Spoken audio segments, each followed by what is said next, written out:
Proclamação do Evangelho de Jesus Cristo segundo Mateus. Glória a vós, Senhor. Jacó gerou José, o esposo de Maria, do qual nasceu Jesus, que é chamado Cristo. A origem de Jesus Cristo foi assim. Maria, sua mãe, estava prometida em casamento a José. E antes de viverem juntos, ela ficou grávida pela ação do Espírito Santo. José, seu marido, era justo e, não querendo denunciá-lo, resolveu abandonar Maria em segredo. Enquanto José pensava nisso, eis que o anjo do Senhor apareceu-lhe em sonho e lhe disse: José, filho de Davi, não tenhas medo de receber Maria como tua esposa, porque ela concebeu pela ação do Espírito Santo. Ela dará à luz um filho, e tu lhe darás o nome de Jesus, pois ele vai salvar o seu povo dos seus pecados. Quando acordou, José fez conforme o anjo do Senhor havia mandado. Palavra da salvação.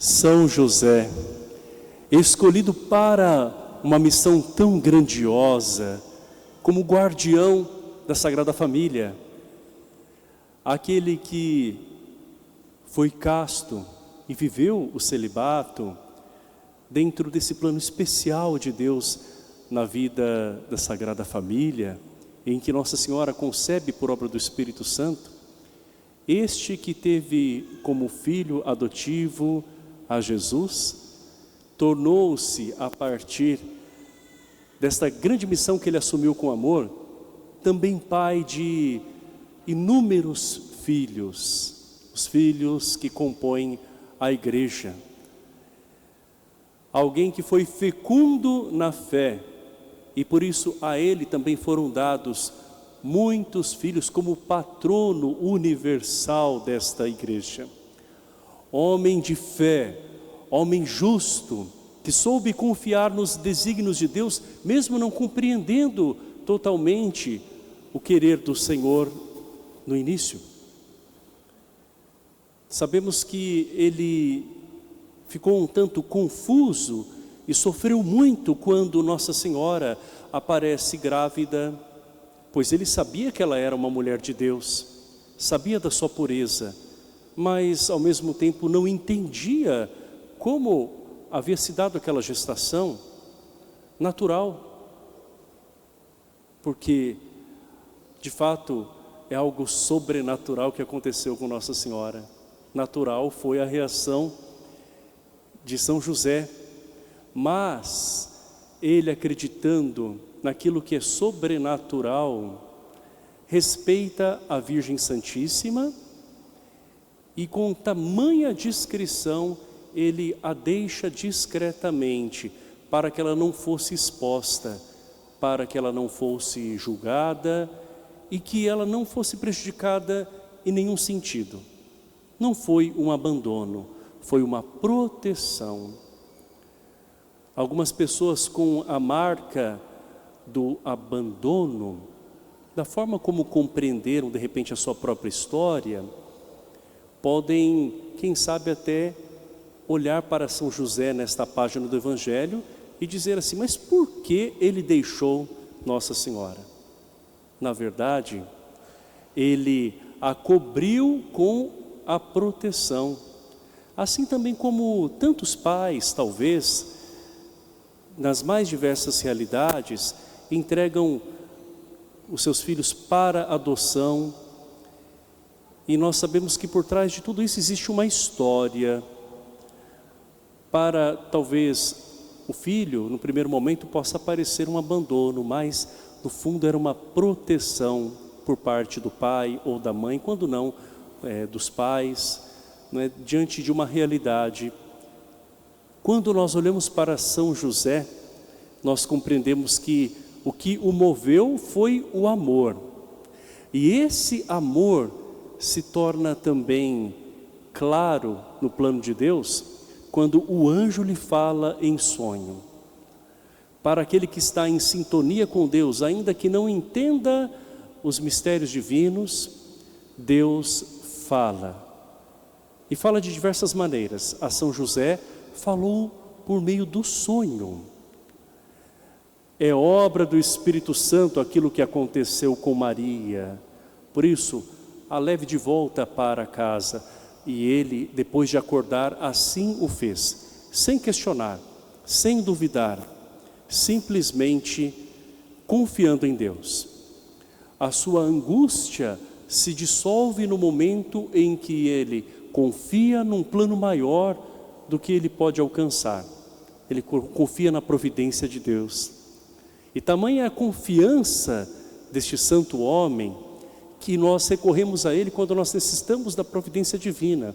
Quem aqui já não pediu para São José, como intercessor, que nos socorresse diante de uma causa em que nós não conseguíamos sozinhos talvez resolver? A providência de Deus atuou fortemente na vida de São José e ainda atua na vida de homens e mulheres que, recorrendo a Deus, pedem a São José esta ajuda. Deus sempre tem um plano maior para nós, assim como Ele mostrou também para São José, embora São José não conseguisse enxergar naquele primeiro instante. Mas a obediência de São José, ainda que parecesse muito difícil, não é? Acreditar que havia ali a mão de Deus, a confiança dele faz com que ele se lance nesse projeto de amor. E quando ele ouve a voz do mensageiro de Deus, as dúvidas se dissipam. Ele já não mais fica indagando o porquê. Ele simplesmente vê que é um sinal de Deus e que ele precisa proteger não apenas a Virgem Santíssima, a quem ele tanto ama, mas também aquela criança. O próprio Messias, fé e obediência. E tudo isso São José faz com uma atitude de silêncio e ao mesmo tempo com ação. O silêncio também é atitude, não é? Quando o silêncio não é propriamente passividade, mas acolhida. Então nós vemos que o jeito silencioso de ser de São José não foi indiferença, não foi passividade, mas foi abertura ao plano de Deus. E como o silêncio dele falou? Porque no silêncio ele agiu de uma forma corajosa, justa, desde o início, sendo íntegro. Mesmo quando ele não conseguia compreender tudo, ele foi o mais justo possível com Nossa Senhora. E quando tudo ficou muito claro que era a obra de Deus e o próprio Messias que vinha ao mundo por ação do Espírito Santo, São José age com mais justiça ainda. Ele trabalha para sustentar a Nossa Senhora e o Filho de Deus, que agora é colocado também nos seus braços, sobre os seus cuidados. Protege a Sagrada Família, serve com humildade e não busca o reconhecimento, mas sim a vontade daquele que o convocou. Ele nos ensina que a verdadeira grandeza de um homem, de uma mulher, está no serviço discreto. Quando nós fazemos com convicção aquilo que Deus realmente nos apresenta e vamos até o fim. Olhando para a trajetória de São José, nós vamos ver que muitas coisas sucedem e o surpreendem. No momento em que tudo parece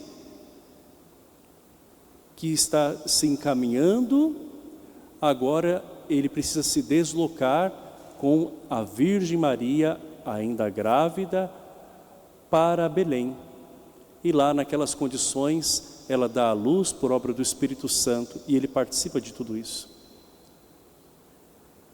Tamanha angústia certamente alcançou o coração de São José quando ele vê que o Filho de Deus é perseguido e tantas outras crianças, tantos outros filhos também são massacrados por conta dos ciúmes, do medo de alguém que no poder acaba fazendo coisas terríveis.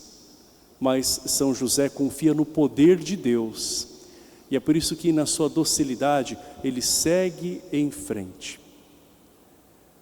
Vai para uma outra nação, passa agora por uma experiência que muitos de nós passamos, aqueles que um dia mudaram de cidade, outros que viram os seus filhos talvez mudando para outra região, quem sabe até para outro país, a adaptação do novo, a confiança em Deus, tudo isso São José experimentou e nós também dentro das nossas realidades, talvez tão distintas, não é?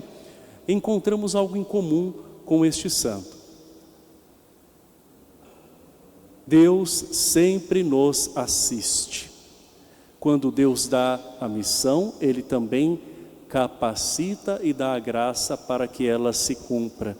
E foi assim com o pobre carpinteiro, que foi reconhecido por Deus, não por aquilo que tinha, mas por aquilo que ele era.